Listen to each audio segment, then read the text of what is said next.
Bonjour les audacieuses de la foi et bienvenue sur la chaîne Oser vaincre. Est-ce possible de perdre son salut? Vous est-il déjà arrivé de vous poser cette question?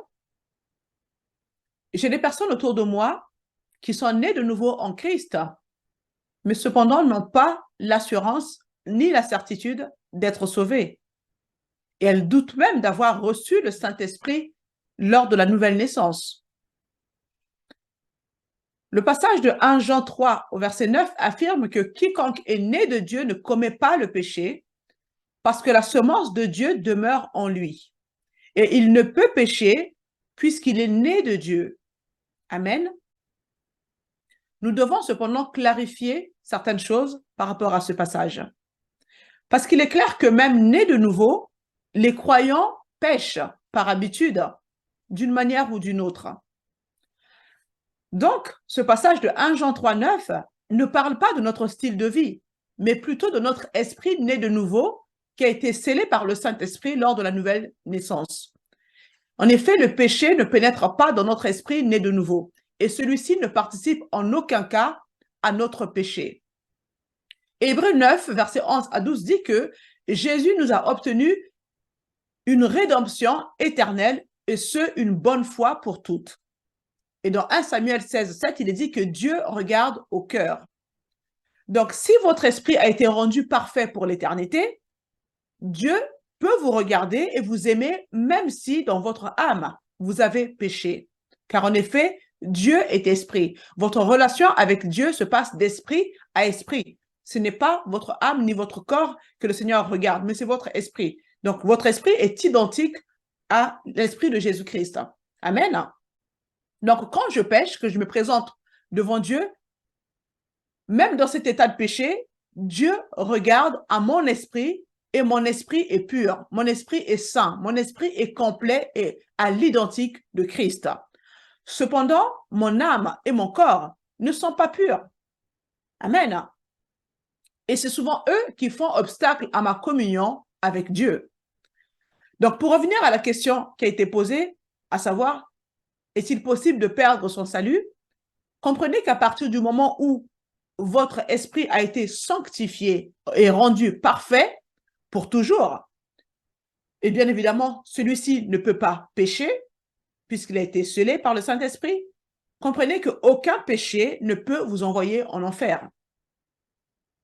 Le péché n'annule pas votre salut. Cependant, la religion dit qu'un péché impardonnable peut vous déchoir de la grâce de Dieu et vous faire perdre votre salut. Ça, c'est la religion. Amen. Du coup, on vous dit que vous devez absolument, par la prière, renaître encore de nouveau. Mais le problème est que la Bible n'enseigne pas une double naissance, mais elle enseigne une nouvelle naissance définitive en Christ. Donc, autrement dit, vous ne pouvez pas naître de nouveau plusieurs fois. Hébreux 6, versets 4 à 6 dit que si vous rejetez le salut, il est impossible de renaître de nouveau. Certaines églises parlent du salut retrouvé parce qu'elles pensent qu'un péché vous prive de la grâce de Dieu et en cas de décès, la personne irait en enfer. Et donc, pour éviter cela, il faut faire en sorte de faire des prières jusqu'à retrouver ce sentiment d'être de nouveau sauvé. La religion vous fait faire énormément de choses. Mais comprenez que vous ne pouvez pas être sauvé, être perdu et être sauvé de nouveau. Amen. Il n'est pas non plus dit que le salut est irréversible. On peut être sauvé et puis par la suite prendre la décision, faire le choix de renoncer à tout cela et reprendre sa vie d'avant. Ça, c'est possible. Malheureusement, j'ai eu ce cas autour de moi. J'ai parlé à la nourrice de ma fille à l'époque. Aujourd'hui, elle a 8 ans, ma fille. Mais sa nourrice, qui n'était pas née de nouveau, qui avait pas mal de difficultés, à qui j'ai présenté Jésus-Christ. Elle a été touchée dans son cœur. Nous avons prié. Elle a vu la manifestation de Dieu. Elle a accepté le Seigneur Jésus-Christ.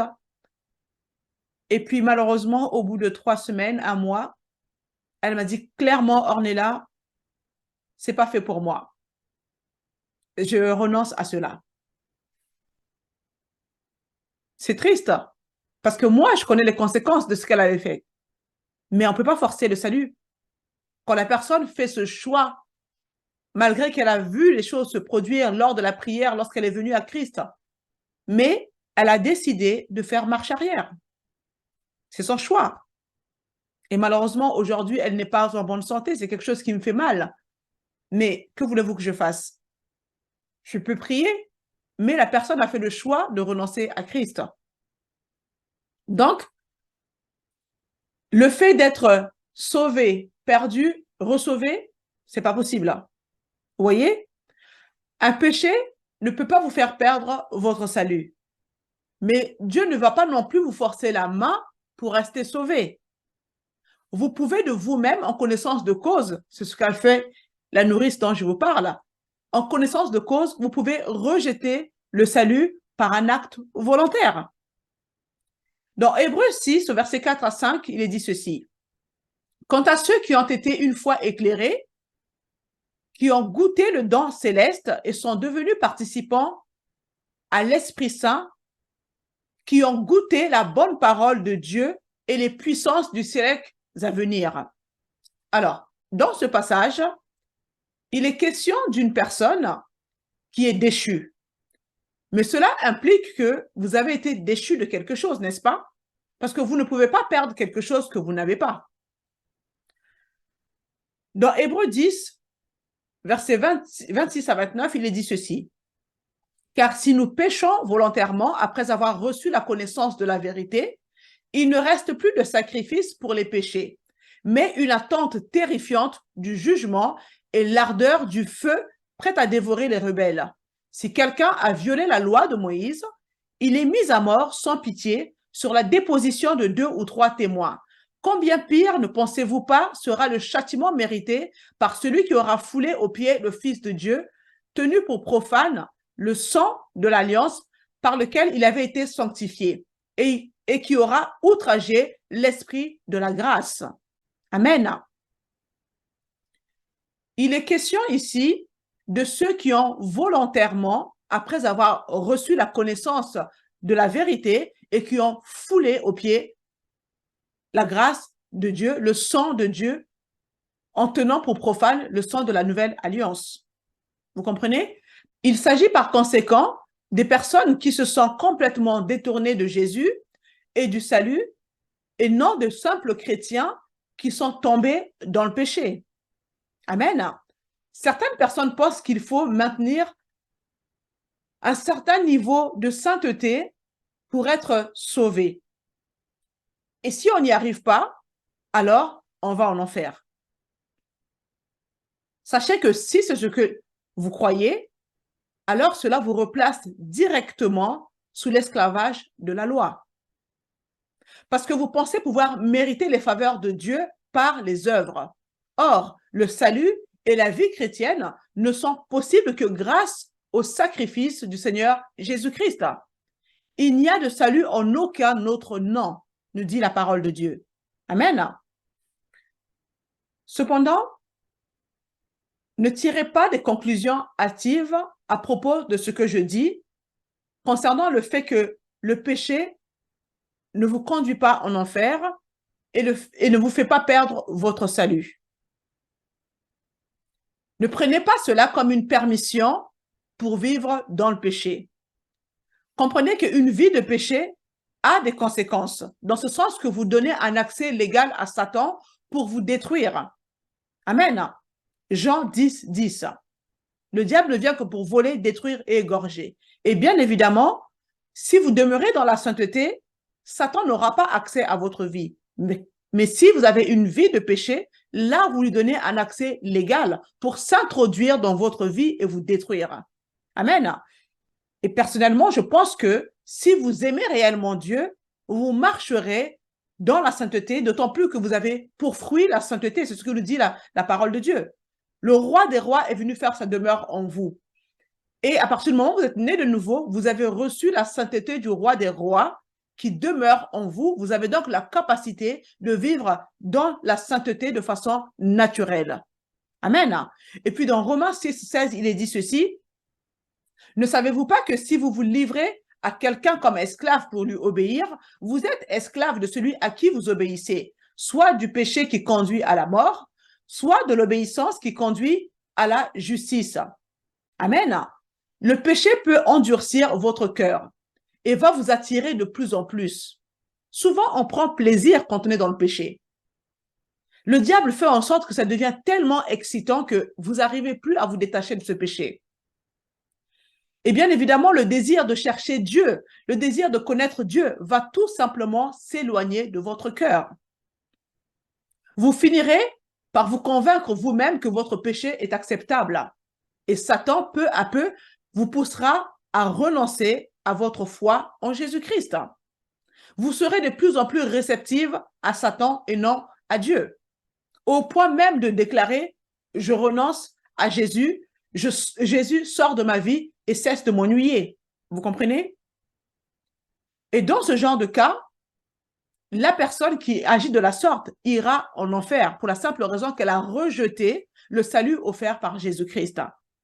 Votre rédemption est éternelle. Votre salut est assuré aussi longtemps que vous en voulez. Mais ne vous endormez pas spirituellement et ne flirtez pas avec le péché. Amen. Le passage d'Hébreux 6 au verset 4 à 5 que nous avons lu précédemment fait la liste des différents points qui caractérisent une personne reprouvée par Dieu.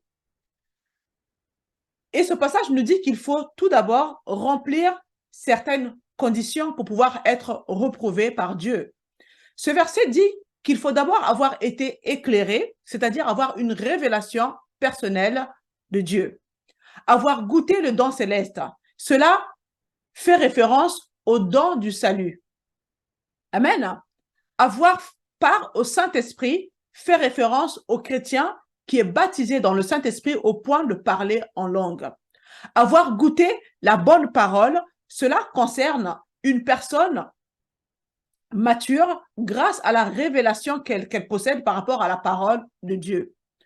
Avoir goûté aux puissances à venir, et bien évidemment, cela fait référence aux manifestations surnaturelles des dons de l'Esprit Saint. Amen. En résumé, seule une personne chrétienne mature pouvant réaliser ce qu'elle fait peut tomber de la sorte et choisir de renoncer au salut que Jésus-Christ lui a offert, renoncer au don de la vie éternelle. Amen. Donc, la réalité est que malheureusement, beaucoup de personnes chrétiennes n'arrivent pas à la maturité dans le Seigneur. À cause de frustration, beaucoup cessent de vivre pour le Seigneur et décident de retourner dans leur vie d'avant, à savoir une vie de péché. Et donc, ces personnes n'ont pas eu le temps d'acquérir suffisamment de connaissances. Et bien évidemment, Dieu ne les tient pas pleinement responsables de cette décision. C'est pour cela que ces personnes peuvent faire marche arrière, se repentir et revenir au Seigneur. J'espère que ça a répondu à votre question parce que beaucoup me l'ont posé et j'espère que cela vous permettra d'avancer dans la paix du Seigneur dans votre marche chrétienne. Amen. Si vous n'êtes pas encore abonné, faites-le afin de ne rien manquer et je vous dis à la semaine prochaine.